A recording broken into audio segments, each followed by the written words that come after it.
Hi everyone and welcome to another YouTube video on my new channel. So in this one I'm doing another exploration of acrylic inks and dividing up the paper just like my first video, but this time in 3 columns instead of 6 different squares to be cut up. I don't know, I just wanted to try some different types of compositions. So I'm using my calligraphy brush here with a mixture of indigo acrylic ink and white acrylic ink, and it's fairly watered down there. There's not much there on the palette that you can see. And you saw probably in the first few seconds that I sprayed some water onto the paper before I started putting these brush strokes on there. So you can see some of them are just softening up at the edges a bit, which is nice, but not everywhere because I just did random sprays, right? So still some strong edges in some of those brush strokes just for those little bits of differences. Now, here is a grubby old stiff brush that's probably seen better days. Definitely not a watercolor brush, and you know, nice and stuff like that, but I like it. I think we bought it for my daughter's Girl Scout troop to do some painting with, and it hasn't been cleaned that well, so you can see the bristles are really stiff, but I like the marks that it makes. You can see the bristles, you know, separate really easily there. It's not like a soft brush where you get those smooth lines, and I really like that effect, especially on this paper where it's only wet in some areas. So in some of those spots with that darker blue, it's blending out a little bit, but where the paper's drier, it's maintaining that difference. So now I'm adding a new color, and I love this combination. It's a transparent raw umber acrylic ink. I love that with indigo. Just watch how these colors really play together. Just lovely neutrals. I'm applying it with the dropper here directly, and just kind of squiggling on the paper. Again, similar to my first video, just trying to treat the paper like it's one big piece. Trying to ignore the bright yellow masking tape that's separating each section. Would probably be a bit easier if the tape was clear or white, but you know, it is what it is, and this tape doesn't rip up my paper, so I will take it. So you can see where the paper is still wet in some areas, still quite wet, where that raw umber acrylic ink is bleeding out, and I love this color with the indigo. I just love it. And then in the places where the paper is drier, it's really holding those lines that have been applied straight from the dropper, which is great. And just spray a little bit more water directly onto some of those areas that still have those bold marks, and look how it bleeds out. I don't know, I kind of love just watching acrylic ink play around. I love playing with watercolors too. Just so happens that my first 2 videos on the channel are acrylic ink, but I really love just watching both of these mediums just play in the water, and you can't really control them. Okay, so it's dried now, so obviously edited out some time there, but I'm just going to apply some marks with a white Posca pen. I think this is a size 3 or 5. I can't quite see there, and I really should have written it down when I videoed this, so I'll get better. I'm trying to make marks kind of somewhat cohesively across the borders, but it's not that big a deal to me at this point. It was more important to get those like loose brush strokes across the paper. You can see the Posca, it's not super bright in some of the lines. I don't know. I have to give them a good shake, and sometimes I tap them on my palette, like push the nib up and down, like kind of pump it to get, and it gets a little bit of paint comes out, and I'll just keep like dabbing the nib into that little pool of paint, not too much because I want to try and preserve the life of the markers, but that's what I'm doing off camera there, is just trying to get a little bit more of the white acrylic paint from inside the marker onto the tip to get those bolder lines. Now, I don't know about you, but I find these painting sessions just super relaxing. And being transparent, pun not intended, being transparent, like these didn't come naturally when I first started painting. Yeah, there we go, giving it a bit of a shake up. I painted a lot when I painted and drew a lot when I was a kid, a teenager, and even through my college years. But I stopped doing it. I stopped drawing and painting probably in my, early to mid-20s. I don't know why. I'm guessing just got busy with career and life, and I moved to the other side of the world. So I started playing a little bit with art materials when I had my daughter, not obviously when she was a baby, but when she was old enough to start playing with pencils and crayons and paints. I bought her sets, and I had so much fun just playing with her and watching her paint and just be free and draw and things like that. And I'm actually watching her draw while I'm filming this voiceover, and I love that. Art's still a big part of her life. But probably the most complicated painting I'd done up until a year and a half ago was I loved painting her face for Halloween and doing like really fun, sometimes spooky, just out there detailed face painting, and she loves to dress up. So I think that's where I started to kind of feel that spark come back of like, oh, I like doing this. I like creating things. You can see how nicely that tape ripped off that paper or peeled off that paper, right? It's just a craft tape that I bought for my daughter years ago, and it just rips off or peels off the paper really well.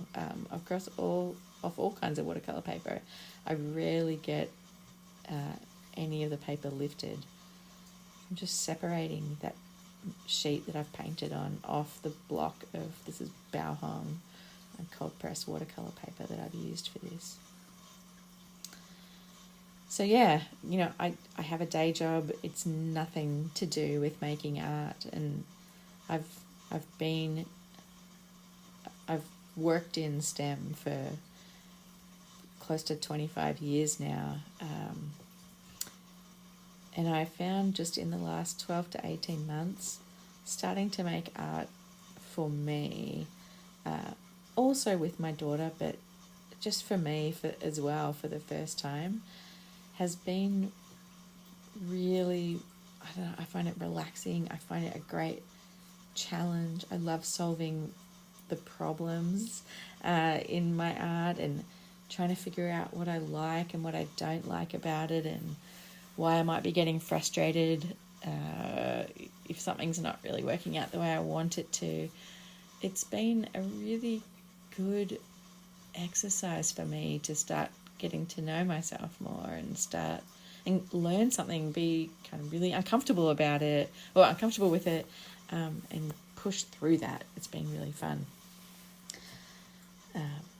So just coming back to what I'm actually doing in this video, I've got a smaller Posca pen here. I think it's a size 1, and I'm using it to just create some smaller interest just by putting little white dots in some of those darker areas of paint. It's just something that I kind of picked up from one of the online teachers that I followed and still do follow quite a lot. Laura Horn is an Australian online art teacher, and I randomly found her modern mixed media class online through an ad, I think, on social media, probably in, mid-year, last year, I guess. And it just looked so different from anything I'd ever done art-wise. As I said, I always loved to draw and paint, but I liked doing realistic things or kind of figurative things. Abstract kind of blew my mind a little bit, and the idea of learning it, because I'd say I didn't have really any experience in it. I hadn't learned a lot about abstract art, either from, from studying up, professional abstract artists, or just even appreciating the art. But I don't know, something called to me when I saw that ad for the first time, and so that's actually how I picked up my brushes again, to create art just for me, was enrolling in that 6-week course that Laura Horn runs. Actually, it's just opened up for enrollment again, and highly recommend checking it out if you're interested. But making abstract art was so much harder than I thought, even with a teacher guiding you through it in videos that you can watch over and over again. I remember being pretty, I guess, surprised at how hard it was. And what I think I figured out over the last year or so that I've been practicing it, year and a half, is that I think it's because you can't rely on something recognizable that you're creating, right? If you're using a photo as inspiration, or a still life, something realistic, if you're using that as your inspiration and then you're drawing or you're painting it, or however you're kind of creating your version of that, it's recognizable. And so I feel like it's easy to get seduced by those recognizable details. Abstract art doesn't have that. And so while I find these exercises quite relaxing now, I'll tell you, I had to learn to simplify a lot and really start to learn more. I'm by no means an expert. I feel like this will be a lifelong journey, but really learn more about composition, about value or tone, kind of the different light, the spectrum of lights to darks in a piece of art, and what a difference they can make, especially when you can't rely on something realistic in your art. And it's a work in progress. I think, as I said, I think this will be a lifelong journey. What I really like about this piece in this video is it's got lovely areas of white space. And I'll tell you, that's something I struggled so much with, and still do sometimes. Like, I'm quite proud of myself that I didn't fill up these frames with just more and more paint, and just, let those few brush strokes and, and the lines of acrylic ink, just let them be and give them space to breathe. It's not my natural instinct.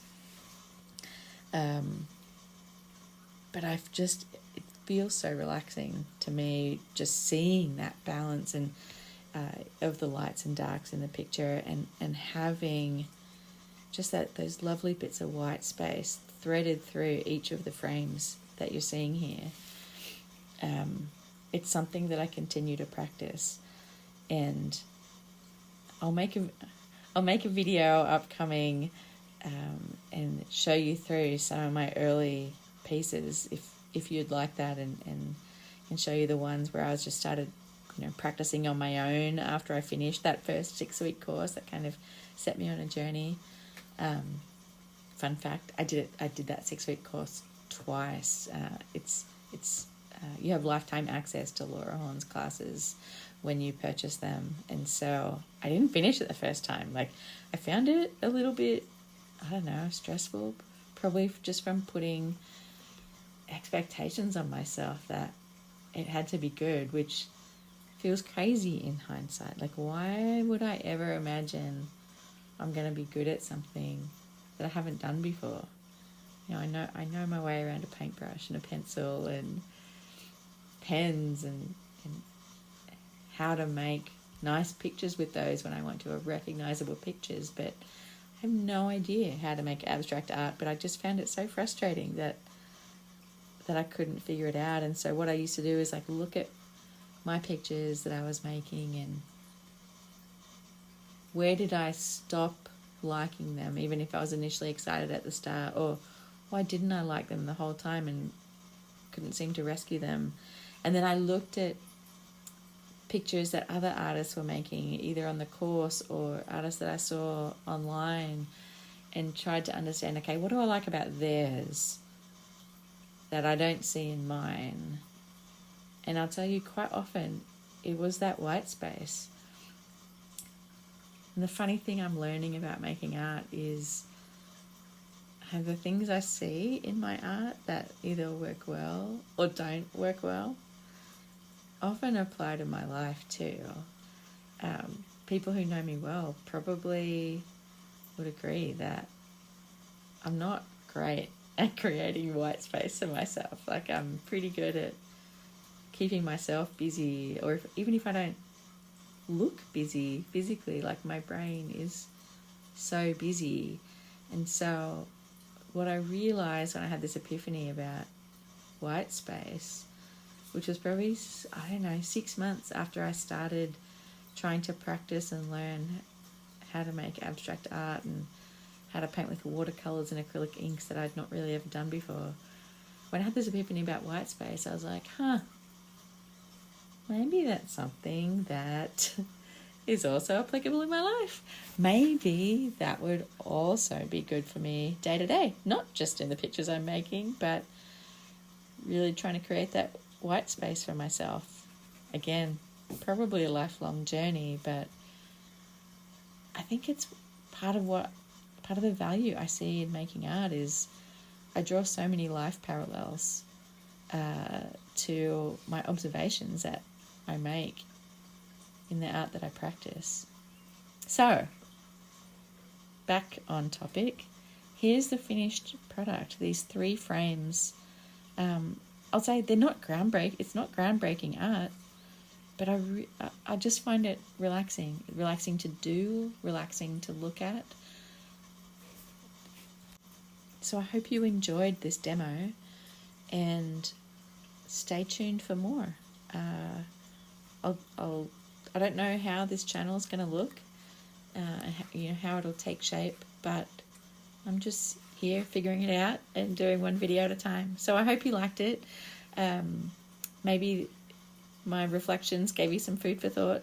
Maybe you put it on mute or made it really fast. Either way, I hope you found something in here that added something to your day. Thanks for watching.